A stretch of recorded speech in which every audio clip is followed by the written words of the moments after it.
देखिए, first part में आप लोगों ने देखा होगा कि जहां पर मैंने आपको कंपनी लॉ के बारे में बताया था, कौन कौन से टॉपिक्स है, कैसे कैसे पढ़ने हैं।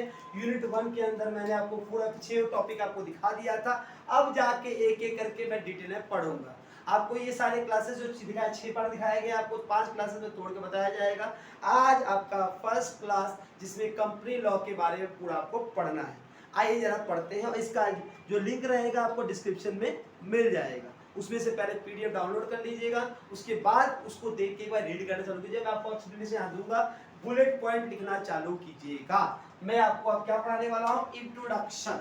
अभी ओपीसी के ऊपर मैं हाथ नहीं दूंगा। ओपीसी से पहले बहुत सारे टर्म्स को आपको जानने बहुत जरूरी है। उसके बाद ही हम लोग ओपीसी में, एसोसिएट कंपनी में, होल्डिंग कंपनी में, सब्सिडरी कंपनी में, गवर्नमेंट कंपनी में तब जाके हाथ दे सकते हैं। यहाँ से रिलेटेड भी 3 से 4-5 एमसीक्यू पूछे हुए हैं। जरा पढ़ते हैं। बोला एज पर सेक्शन, याद रखिएगा कि आपका सेक्शन वेरी इंपॉर्टेंट है। एज पर सेक्शन क्या, section 2 subsection 20 of companies act, of companies act 2013। अभी कौन सा एक्ट हमको फॉलो करना है, as per section 2 subsection 20 of the companies act 2013। Company means, company का मतलब क्या होता है। अगर कोई तुमसे पूछे कि कंपनी का मतलब क्या होता है, बोलोगे as per section 2 subsection 20 section 2 subsection 20 of companies act 13। Company means, company means a company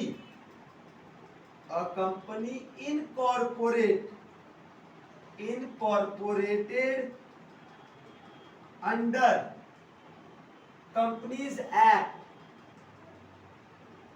companies act 2013 और under any provision company law. सबसे पहला और ज्यादा उम्मीद है कि इससे क्वेश्चन आ सकता है। क्वेश्चन क्या पूछ सकता है, इससे रिलेटेड 2 क्वेश्चंस आपके इंपॉर्टेंट है। पहला क्वेश्चन है कि सर कौन से सेक्शन के अनुसार कंपनी का डेफिनेशन दिया गया है। बोलना सेक्शन 2 सबसेक्शन 20। सेक्शन 2 सबसेक्शन 20 में कंपनी का जो डेफिनेशन दिया गया है वो डेफिनेशन क्या है।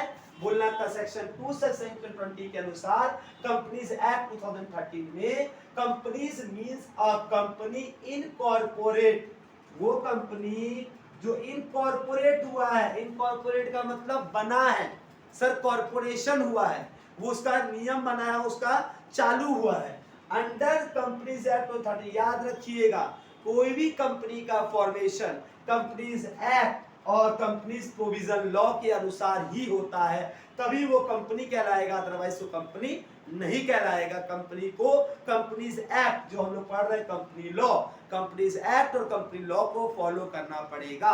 इसीलिए ये चैप्टर आपके सेमेस्टर 2 में डाला गया है कि कंपनी के लॉ का फॉर्मेशन अगर आपको नहीं पता है तो आपका कंपनी बन ही नहीं सकता। तो कंपनी को पहला डेफिनेशन क्या बोलोगी, सेक्शन 2 सबसेक्शन 20 में कंपनीज एक्ट 2013 के अनुसार कंपनी उसी को कहा जाता है जो कंपनीज एक्ट 2013 के अनुसार इनकॉर्पोरेट हुआ है और any provision of the company law के अनुसार हुआ है, उसी को हम क्या बोलते हैं, कंपनी बोलते हैं। तो पहले क्या बताया गया, कंपनी का डेफिनेशन सिंपल है, कोई बड़ा बात मैंने नहीं बोला। मैंने बोला सेक्शन 2 सबसेक्शन 20 के अनुसार कंपनीज एक्ट 2013 में जो बना था, कंपनी का मतलब वो होता है वो कंपनी जो इनकॉर्पोरेट हुआ है कंपनीज एक्ट 2013 के अनुसार और कंपनी लॉ के प्रोविजन के अनुसार, उसी को मैं क्या बोलता हूं, कंपनी बोलता हूं। क्या इस लाइन में किसी को भी प्रॉब्लम है, आराम से समझ में आया होगा, एक भी प्रॉब्लम नहीं होना चाहिए। अब आगे बढ़ते हैं टॉपिक में। मेरा क्वेश्चन है कैरेक्टरिस्टिक्स क्या है सर कंपनी का। कंपनी का डेफिनेशन तो बता दिए, characteristics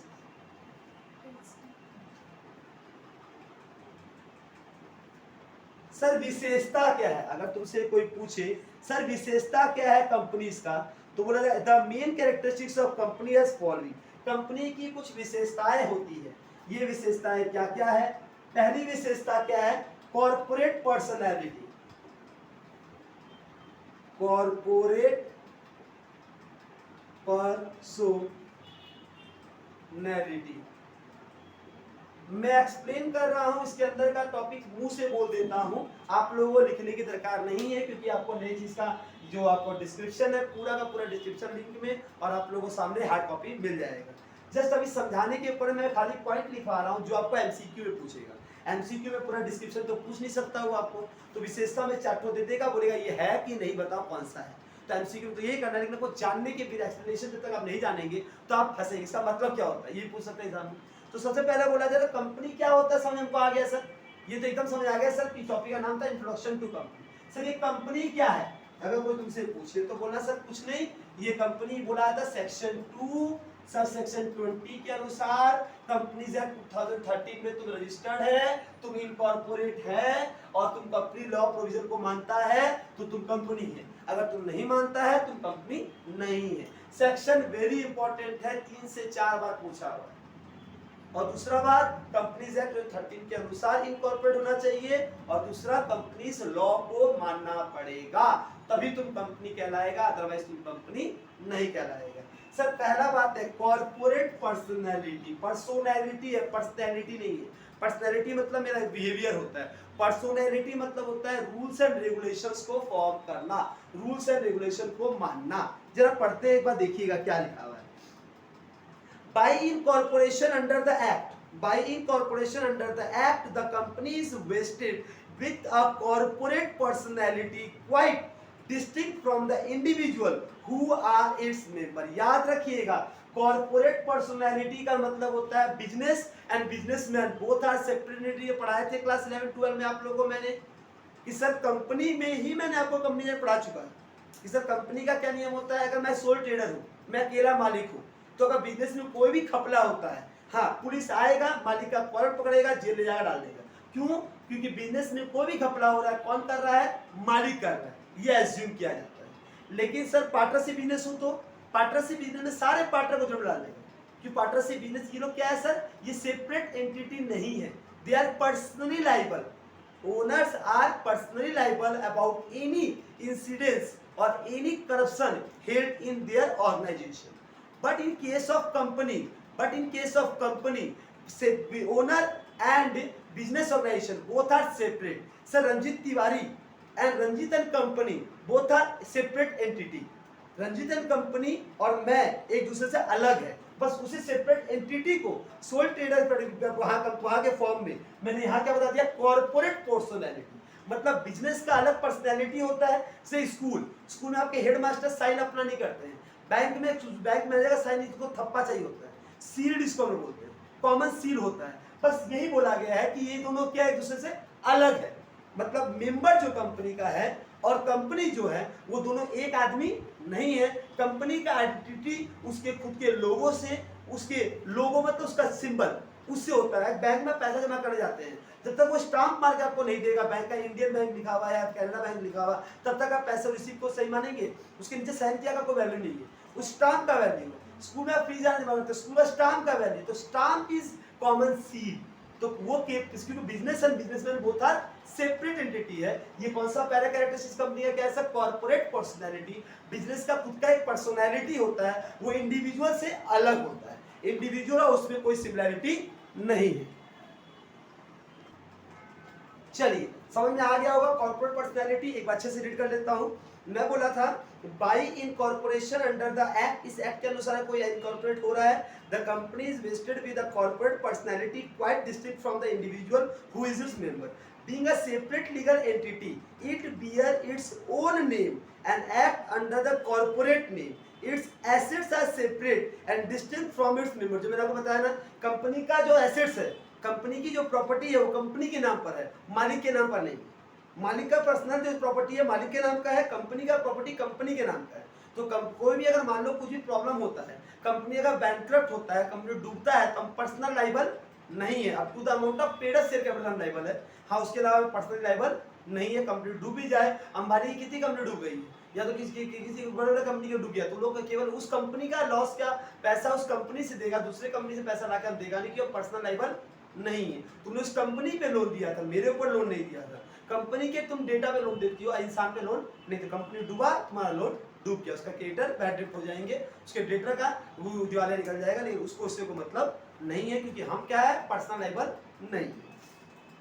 A shareholder cannot be held liable for the act of the company even if he hold up virtually the entire share capital. The shareholder is not the against agent of the company and so they cannot bind by their own act. बोला ना, share holder जो रहेगा वो केवल up to the amount of paid up share capital वो liable है, उसके personal liable नहीं, चाहे 100% शेयर उसके पास ही ना क्यों ना, पूरा कंट्रोल मैं ही कर रहा हूँ, 100% मैं प्राइवेट कंपनी, पूरा का शेयर मेरे पास है, उसके बावजूद भी कंपनी अगर डूबती है तो मैं पर्सनल लायबल नहीं हूं, मैं up to the amount of paid up share capital liable, उसके अलावा एक्स्ट्रा लायबल नहीं हूं। The company does not hold its property and as an agent or a trustee for its member and they cannot sue to enforce at the rights nor can they can be sued to against the responsible liability। मतलब वो company के ऊपर के तुम case कर सकते हो, मालिक के ऊपर पर्सनल लेवल के ऊपर तुम केस नहीं कर सकते हो। जो मैंने आपको ओवरऑल समझाया खाली वही बातें लिखी हुई थी, कोई दिक्कत इसमें? अब अगर दिक्कत नहीं है तो मैं आपको एक केस स्टडी बता रहा हूँ, इसके अंदर का ही केस स्टडी है, ये very very important case study है, एग्जाम में केस स्टडी के नाम से भी गेम खेलता है। इसने क्या बोला था केस स्टडी, बड़ा ध्यान सुनिएगा, मजा आएगा। नीचे वाला पैराग्राफ पढ़िएगा, बोला था case of salmon versus Salomon and company limited. ध्यान सुनिएगा, हेडिंग ये केस का नाम लिख लीजिए आप लोग इसी हेडिंग में। कॉर्पोरेट सेल का इसका सबसे बड़ा केस स्टडी हुआ था, वो केस स्टडी का नाम क्या है, Salomon versus Salomon private limited company.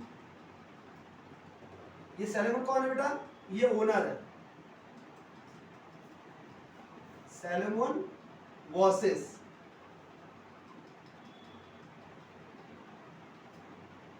Salmon and company limited. 1897 की कहानी है। 1897 ईस्वी में सैलमन नाम का एक बंदा था जो ओनर था, सैलमन एंड कंपनी लिमिटेड था, एक कंपनी था। इस दो के इसी के ऊपर क्या हो गया, केस हो गया। क्या हुआ केस, जरा केस को रीड करते हैं, फिर मैं अपने मन से एक्सप्लेन करूंगा, आपको मजा आएगा। The case of Salomon versus Salomon Company Limited has clearly stabilized the principle that once a company has been validity constituted under the Companies Act, it become a legal person distinct from its member, and for this purpose it is immaterial whether any member has a large or small property of the share and where he hold those shares beneficially at the meet of trustee। The fact of this case as following। Sir क्या बोलना चाहा इसने, इसने बोला अगर कब ये case study आपको ये बताता है कि जब कोई एक आदमी एक कंपनी का जब ग्रुप फॉर्म कर लेता है तो इसमें आदमी और कंपनी अलग हो जाता है, चाहे इसके पास करोड़ों अरबों की संपत्ति क्यों ही ना हो, वो इस कंपनी के ऊपर बात किया गया है। बैंक से अगर लोन ले जा रहा है तो वो दिखा रहा है कि हम सैलमन एंड कंपनी पे हमको लोन दीजिए, सैलमन को मत देखिए। इस कंपनी का एसेट्स, इस कंपनी का लायबिलिटी देखिए, अगर एक कंपनी में कुछ भी खराबी होती है, नुकसान होता है, लॉस खाता है, कंपनी का एसेट्स बेच के मैं लायबिलिटी को चुकाऊंगा। मैं पर्सनल अपने घर से लाने वाला नहीं हूँ। अंबानी जी क्यों ना हो या रतन भाई टाटा क्यों ना हो, उसके ऊपर लोन नहीं मिलता है, वो कौन से कंपनी खोले हैं उस कंपनी पे लोन मिलता है। अगर वो कंपनी चल गया हाँ तो लोन चुक जाएगा, नहीं चला तो लोन नहीं चुकेगा। उसको इस कंपनी से मतलब होता है, न कि इससे मतलब होता है कि वो था सेपरेट। जहां पर मैंने कंपनीज एक्ट 2013 में सेक्शन 2 सेक्शन 20 के प्रोटोकॉल के अनुसार इनकॉर्पोरेट हुआ है, जहां पर मैं कंपनीज एक्ट को फॉलो कर रहा हूं और कंपनी लॉ के प्रोविजन को फॉलो कर रहा हूं, वहां पे क्लियर बोल दिया गया है कि बिजनेस और बिजनेसमैन दोनों अलग है। आप कंपनी के नाम पे लोन दे रहे हैं, कंपनी का ओनर के नाम पे आप लोन नहीं दे रहे हैं।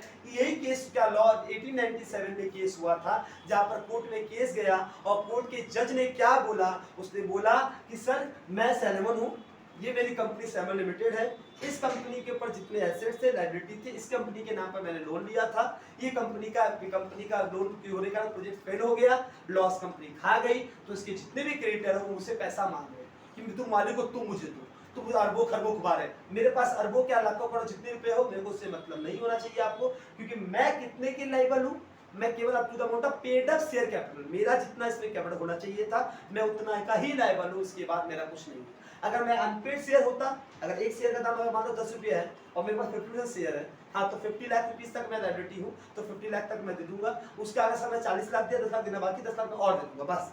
उसके अलावा और कितना का भी नुकसान हो, बाकी क्रेडिटर बैड ट्रिप मार ले अपना, नुकसान मार ले अपना, लेकिन मेरे पर्सनल एसेट्स के ऊपर, मेरे पर्सनल लाइबिलिटी प्रॉपर्टी के ऊपर वो उंगली नहीं उठा सकते, क्योंकि ये मेरा अलग है कि मैं और सैलमन कंपनी लिमिटेड एक दूसरे से अलग हूँ, दोनों एक बंदा नहीं है। मेरे नाम से ही कंपनी क्यों ना हो, वो कंपनी है, तो कंपनी का एसेट्स कंपनी का लायबिलिटी देखिएगा, हालांकि मेरा पर्सनल एसेट पर्सनल लायबिलिटी देखिएगा, मैं पर्सनली लायबल नहीं।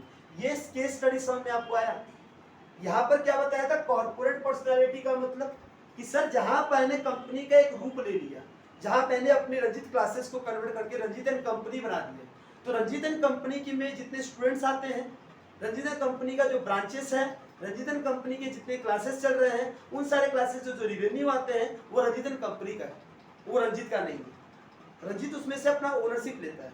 रंजित के अलावा और भी कोई अगर पार्टनर्स उसके होंगे, और भी कोई अगर शेयर होल्डर होंगे, अगर मैं शेयर पूरा 100 मैं ही रख के रखा हूँ, जैसे खान सर का बात करता हूँ, तो खान सर में पूरा का पूरा 100% शेयर उसके पास ही है, तो जितने भी पैसे आते हैं उसके इंस्टीट्यूट से, हाँ तो वो खान सर के कंपनी के नाम पे आते हैं, तो खान सर कंपनी में जो रिवेन्यू है पूरा उनका रिवेन्यू, ठीक है। लेकिन अगर लॉस होता है तो खान सर पर्सनल अपने प्रॉपर्टी से देने वाले नहीं है। स्टूडेंट जो फीस आता है वो उनका रिवेन्यू है, जो उनका खर्चा होता है वो उनका खर्चा है, और उसके अलावा पर्सनल लायबल वो कभी भी नहीं हो सकते।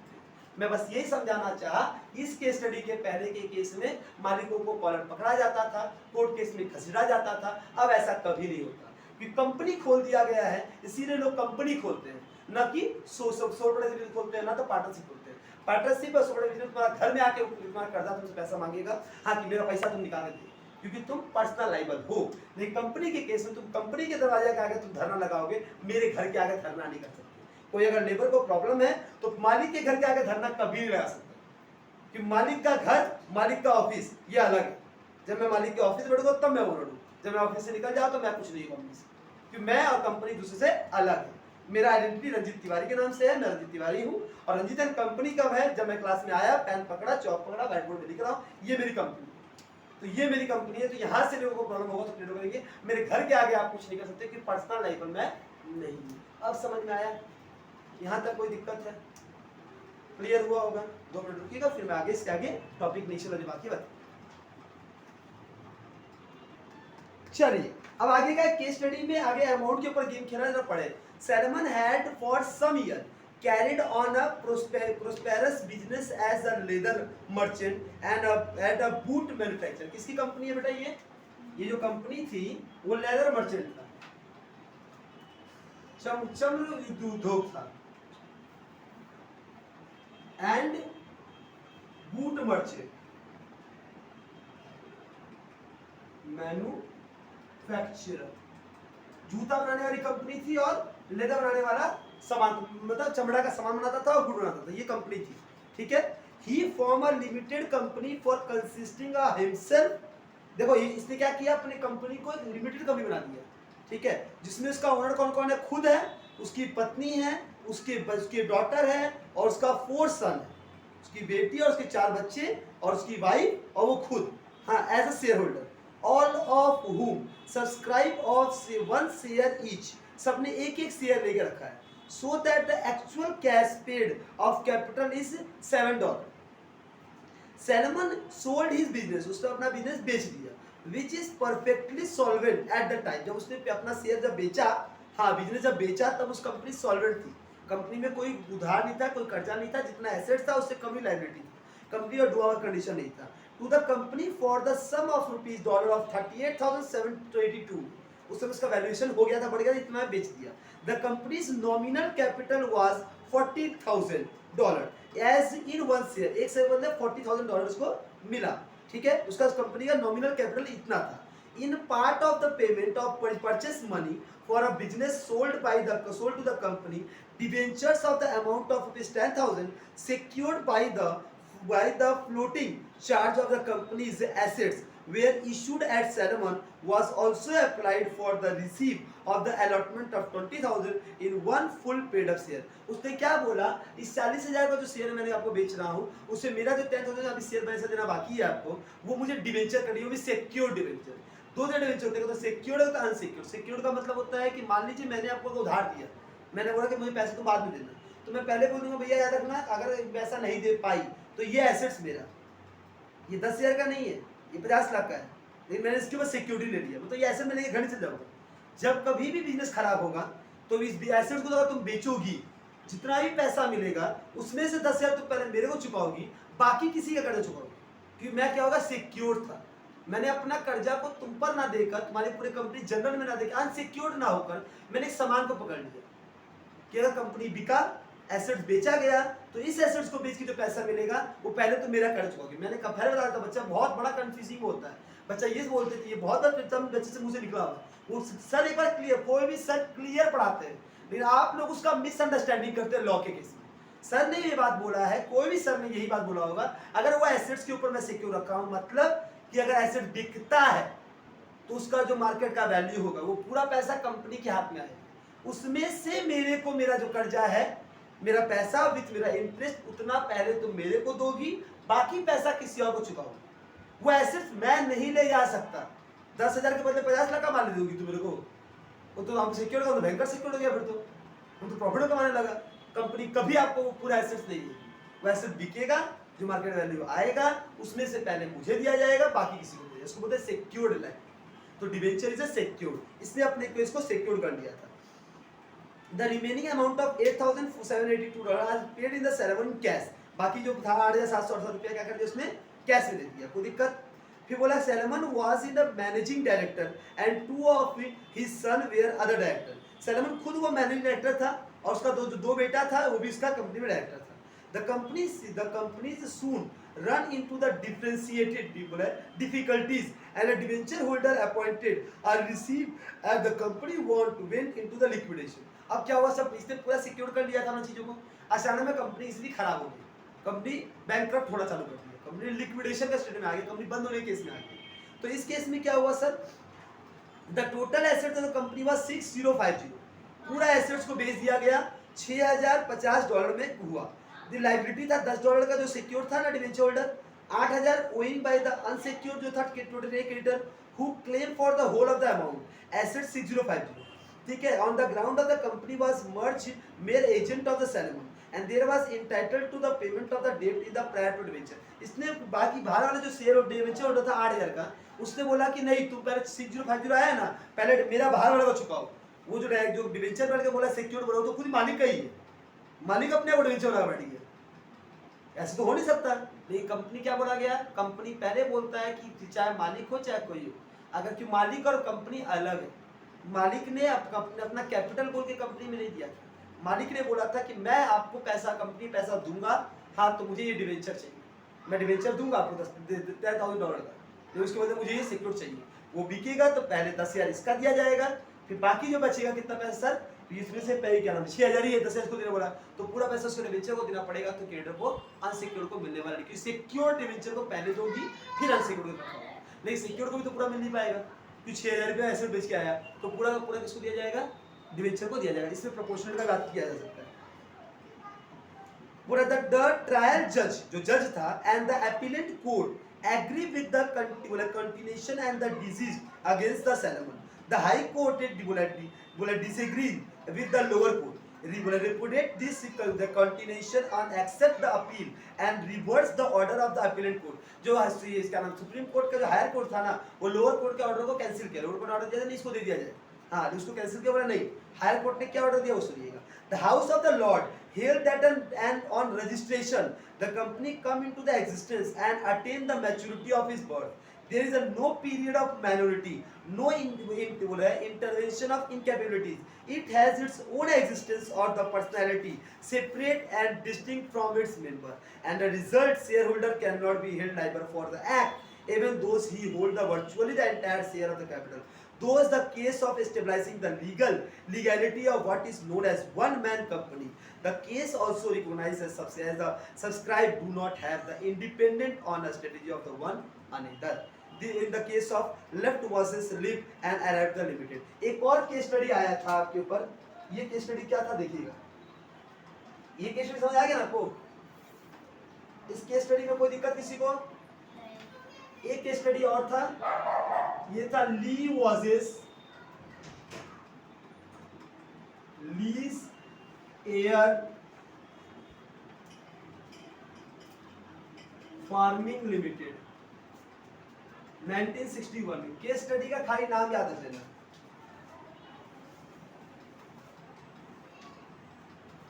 एक केस स्टडी और था इसी के ऊपर,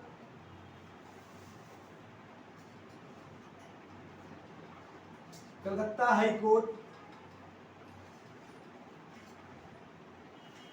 इन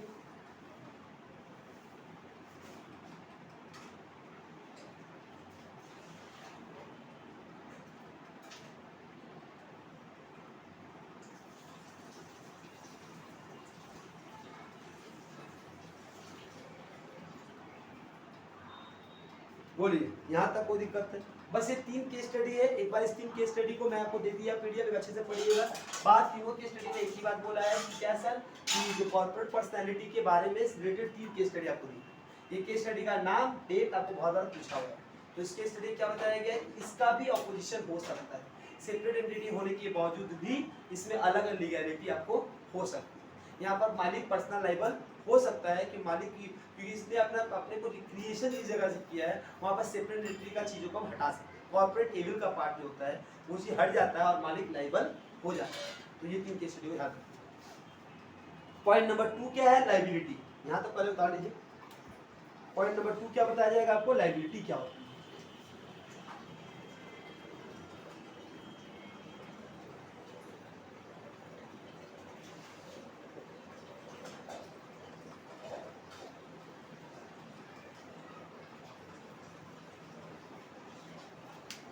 यहाँ तक क्लियर हो गया? इस तीनों केस को अच्छे से एक बार रीड कर लीजिएगा। कॉर्पोरेट पर्सनालिटी में 3 केस स्टडी है। रेड वाला जो मैंने लिखा वेरी इंपॉर्टेंट है। ये तीनों केस स्टडी मैंने आपको सेलुलर समझा दिया। लिए एयरफ्रेड फ्री क्या फ्री बोला, फार्मिंग लिमिटेड और Calcutta high court in recognition of कॉन्डिलेशन की कंपनी लिमिटेड के साथ हुआ था केस। इसको एक बार देख लीजिएगा, उसके अंदर लिखा हुआ चीज रीड करिएगा, समझ आ जाएगा। अब मैं आपको बता रहा हूँ आगे का मेरा टॉपिक, जिसका नाम क्या है सर, लायबिलिटी। देयर आर बड़े पहले यहाँ तक कॉपी कर लीजिए अच्छे से, बढ़िए। देखिए मैम, चैप्टर नंबर 2 टॉपिक क्या है sir, liability. There are 3 kind of liability of company. याद रखिए सबसे important, there are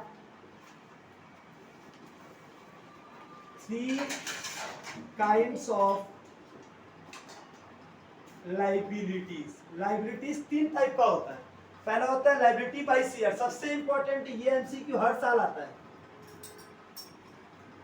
liabilities by share. दूसरा होता है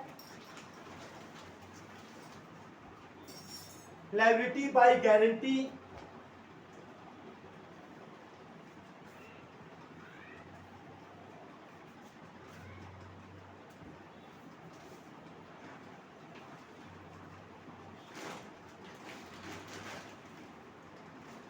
एंड तीसरा होता है अनलिमिटेड लायबिलिटी।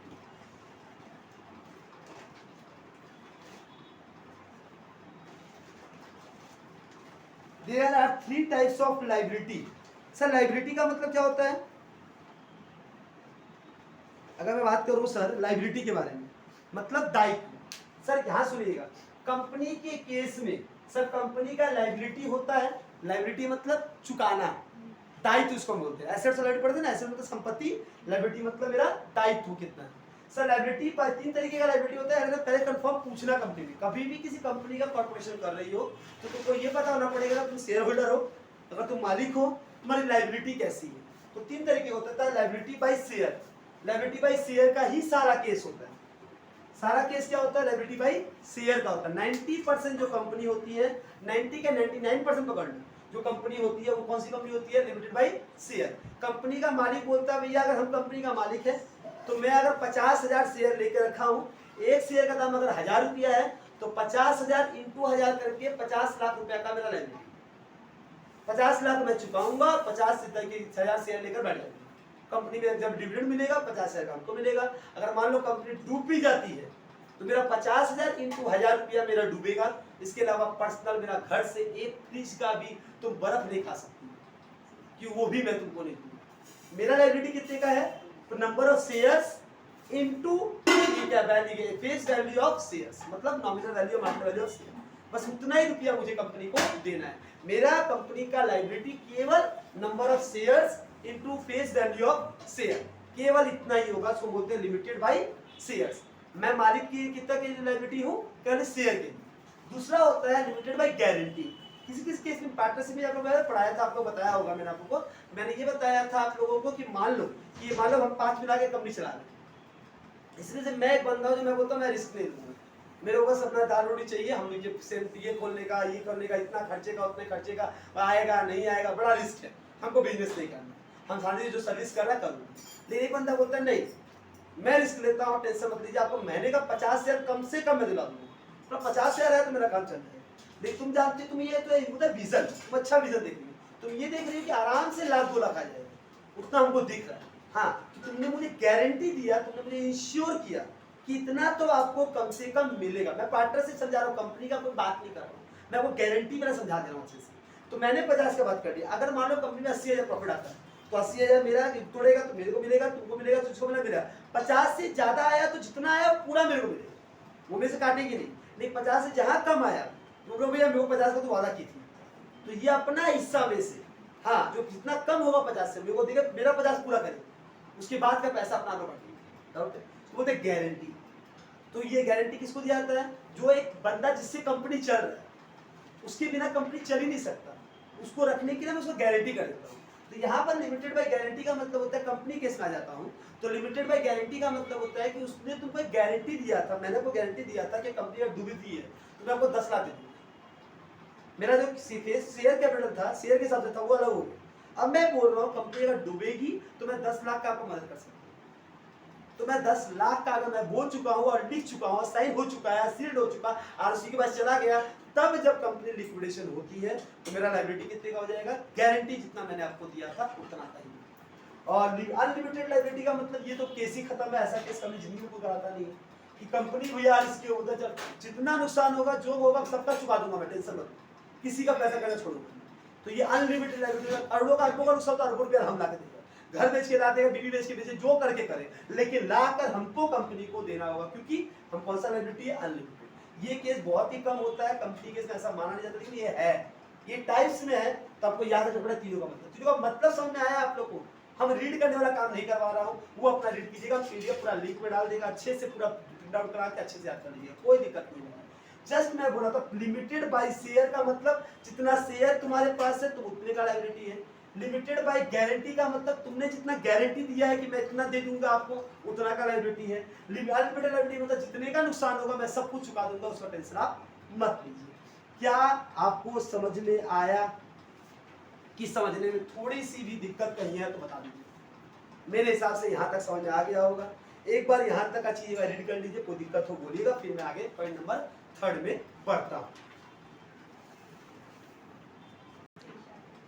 चलिए पॉइंट नंबर 3 देखिएगा। 1 number point characteristics number 2 characteristic 3 क्या है, ये परपेचुअल सक्सेशन। क्या है? Perpetual succession. परपेचुअल सक्सेशन का मतलब क्या होता है, अगर मान लो अगर सोल प्रोप्राइटरशिप बिजनेस में मालिक मर गया, बिजनेस बंद, पार्टनरशिप में सारे पार्टनर मर गए, बिजनेस बंद, नहीं चलाएगा कौन? लेकिन इस कंपनी की केस में अगर सारा का सारा मालिक मर भी जाए तो भी उस कंपनी उसका मालिक का जो नॉमिनी लोग होगा वो लोग, कंपनी कभी किसी के मरने से कंपनी बंद नहीं होती। कंपनी अगर मर गया, कंपनी का फाइनेंशियल कंडीशन खराब हो तो कंपनी लिक्विडिएट होती है। अदरवाइज किसी के मरने किसी के जीने से कंपनी में कोई फर्क नहीं पड़ता, कंपनी रन होता रहता है, क्योंकि मालिक का कोई रोल ही नहीं है, ओनर का कंपनी में ज्यादा कोई रोल ही नहीं है, वो तो केवल प्रॉफिट के लिए, पैसा के लिए है। वो नहीं है तो उसका शेयर, जिसको नॉमिनी है वो बन जाएगा मालिक। मैं किसी कंपनी में मालिक हूँ, मैं मर गया तो मेरा पूरा का पूरा शेयर मेरी वाइफ में चल जाएगा, तो वो उसकी शेयर होल्डर हो जाएगी। मेरे बच्चों को चला जाएगा, वो उसका शेयर होल्डर हो जाएगा। वो नहीं है तो मेरे माँ बाप को चला जाएगा, वो उसका शेयर होल्डर हो जाएगा। शेयर होल्डर में कोई फर्क नहीं पड़ता, सिर्फ परपेचुअल सक्सेशन, ऑटोमेटिकली क्या होता है, सक्सेशन हो जाता है। जरा पढ़ते हैं क्या लिखा हुआ है।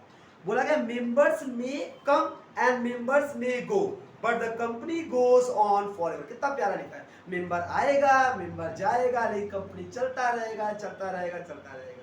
Variation in the member or their identity does not affect the legal existence and identity of a company. It is created by law and can be dissolved only under the law. ये बना है नियम के अनुसार, law के अनुसार, तो इसको डिसॉल्व भी लॉ के अनुसार ही करेंगे। किसी के मरने किसी के जीने से कंपनी बंद नहीं होता, कंपनी खुलता नहीं, खुलता भी लॉ के अनुसार, बंद भी होगा लॉ के अनुसार। Professor LCB growing rightly mentioned members may come and go but the company can go on forever. During the war, all the members of one private company while in a general meeting were killed by a bomb, but the company survived. Not even a hydrogen bomb could have destroyed it. समझे? एक case हुआ था जिसमें क्या हुआ था, एक corporate meeting हो रहा है, इसमें सारे कंपनी के मालिक आके बैठे मीटिंग कर रहे थे, वहाँ पे एक हाइड्रो बम गिरी है, पूरा का हाथ क्या हो गया, सब कंपनी के मालिक मर गए, सारे मालिक ही मर गए। ये कंपनी जलने वाला वो मतलब फेंक दिया बम, कंपनी सारा मालिक मर गया, नहीं मालिक मरे, कंपनी नहीं मरा।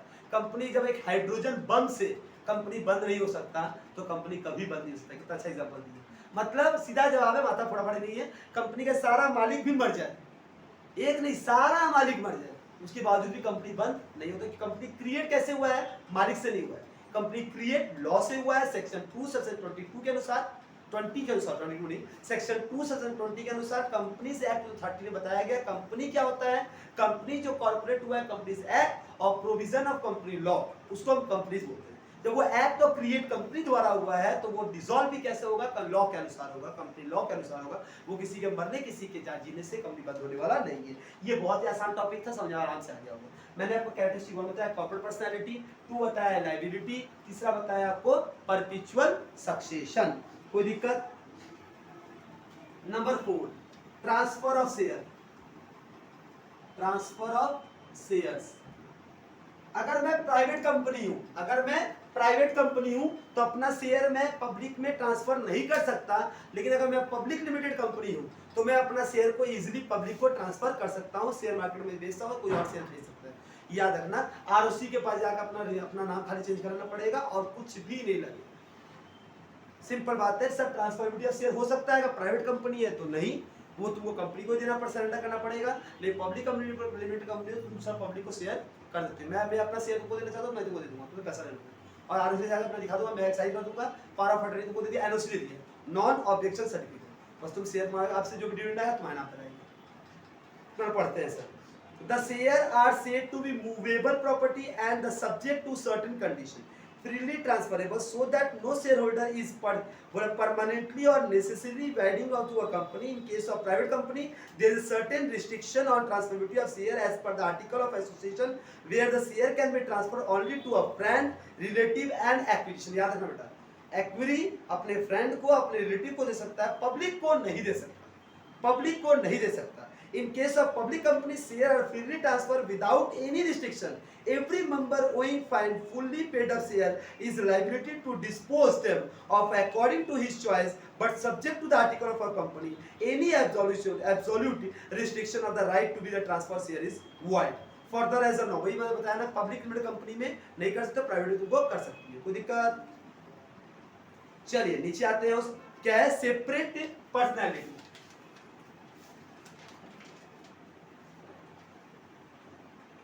सेपरेट प्रॉपर्टी है, जो मैंने आपको स्टार्टिंग में कॉर्पोरेट पर्सनालिटी में सबको बता दिया था। सेपरेट प्रॉपर्टी मतलब मालिक का प्रॉपर्टी अलग रहेगा, कंपनी का प्रॉपर्टी अलग रहेगा। कंपनी का प्रॉपर्टी मालिक का नहीं है, मालिक का प्रॉपर्टी कंपनी का नहीं, दोनों एक दूसरे से अलग है। कॉमन सील बता चुका हूं आप लोग को मैंने, अभी एक ही में आपको सब बता दिया था। कॉमन सील का मतलब कंपनी का अलग खुद का एक छाप रहेगा, खुद का आइडेंटिटी रहेगा, खुद का लोगो रहेगा, उसी लोगो के अनुसार उसको आगे चलना है, उसका उसे मतलब ये। Capacity to sue and to be sue, next क्या है capacity, capacity to sue, company किसी और के ऊपर भी केस कर सकता है और कोई और कंपनी के ऊपर भी केस कर सकता है, मालिक के ऊपर केस नहीं करेगा बेटा, वो कंपनी पे केस करेगा। कंपनी के ऊपर केस हो सकता है, कंपनी केस कर सकता है कि उसके कैपेसिटी है करने का, अगर वो रजिस्टर्ड है तो।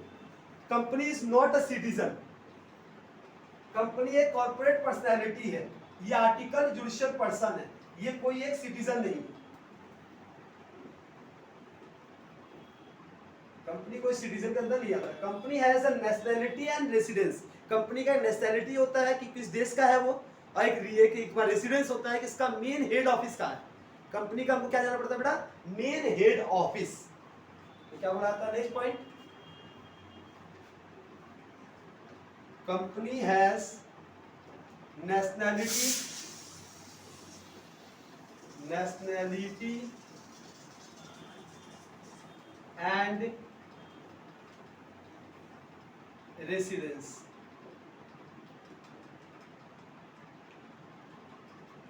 यहां तक कोई दिक्कत है?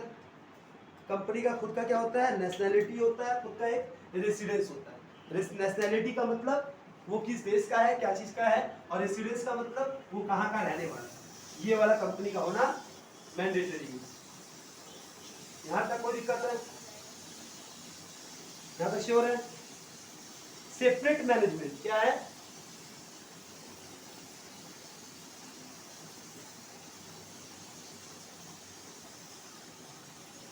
कंपनी का मैनेजमेंट क्या होता है, पूरा सेपरेट होता है, सबसे अलग होता है।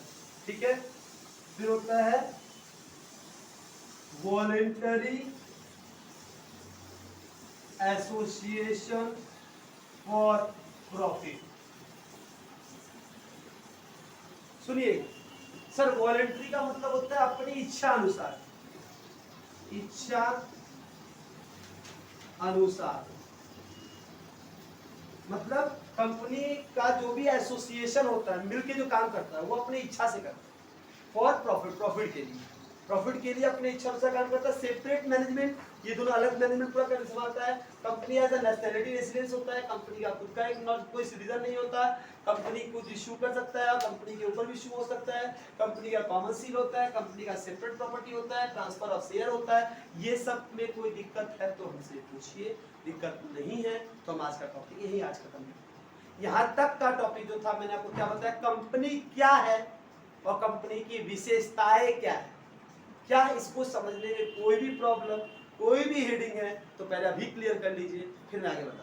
मैंने अभी आज की क्लास में आपको जस्ट क्या बताया कि कंपनीज एक्ट में, मतलब कंपनी से पेपर नंबर 2 में आपको पढ़ने 5 यूनिट है। उसमें से फर्स्ट यूनिट जो था इंट्रोडक्शन टू कंपनी, उसके अंदर बताया 6 पार्ट है।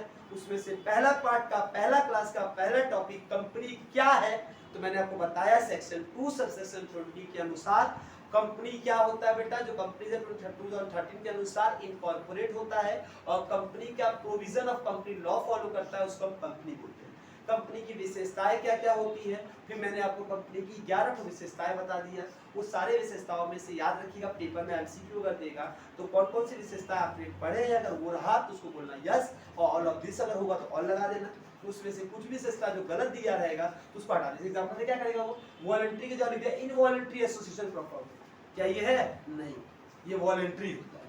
फिर यहाँ बोलेगा कैपेसिटी, बोलेगा कंपनी इज अ सिटीजन, बोलोगे not, company is not a citizen, खाली हेडिंग याद रखिएगा तो मेरा ये अटेंड में कोई दिक्कत आपको नहीं होगा। कैपेसिटी बोला कैपेसिटी टू इशू और नॉट टू बी, और नॉट टू बी इशूड बोल देगा, इसी में ही कुछ बदलाव करेगा वो, आपके हेडिंग में बदलाव करके एफसार चेंज कर देगा। बोलेगा फिर आपका क्या नाम है, क्या नाम है, कॉर्पोरेट पर्सनैलिटी में बोल देगा कौन कौन सा केस स्टडी लॉ है, लॉ का नाम दे देगा, तो उस तीनों को बात करते हैं किस डेट पे हुआ था, क्या हुआ था उस केस में, वो कैसे इससे अलग है बता देगा। लायबिलिटी में 3 लायबिलिटी होता है, guarantee bye share, guarantee bye sorry क्या नाम है, limited by share, limited by guarantee, limited by unlimited liability, unlimited guarantee. तो ये क्या है, लायबिलिटी को याद रखना है कि क्या क्या टॉपिक आपके थे। फिर आपका ट्रांसफर ऑफ शेयर कर सकता है, यस कर सकता है, किसमें, प्राइवेट कर सकता है, प्राइवेट में वो कुछ रूल एंड रेगुलेशन को फॉलो करते हुए अपने दोस्तों को, अपने रिलेटिव को कर सकता है, पब्लिक को नहीं कर सकता, आम आदमी को नहीं कर सकता।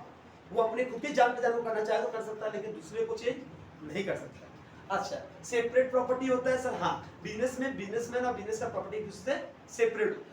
फिर कॉमन सील में कंपनी का खुद का एक थप्पा होता है, खुद का सिंबल होता है। फिर कैपेसिटी टू बता दिया आपको लेकर, इसमें आपको दिक्कत मेरे हिसाब से नहीं होना चाहिए। ये आपका फर्स्ट टॉपिक आज का यहाँ तक ही रखते हैं। नेक्स्ट पार्ट में, नेक्स्ट वीडियोस में आपका जो टॉपिक बचा रहेगा, मतलब फीचर्स, अब कंपनी को दूसरे से हम कंपेयर करेंगे, और थर्ड क्लास में हम ओपीसी से चालू करेंगे, जो आपका मेन सिलेबस के अंदर है। OPC government company, holding company, subsidiary company, फिर आपका क्या नाम है एसोसिएटेड कंपनी, फिर तुम्हारा ये रजिस्ट्रेशन ऑफ कंपनी, ये सारे टॉपिक्स उसके अंदर है। चलिए कोई दिक्कत है, थैंक यू, बाय बाय।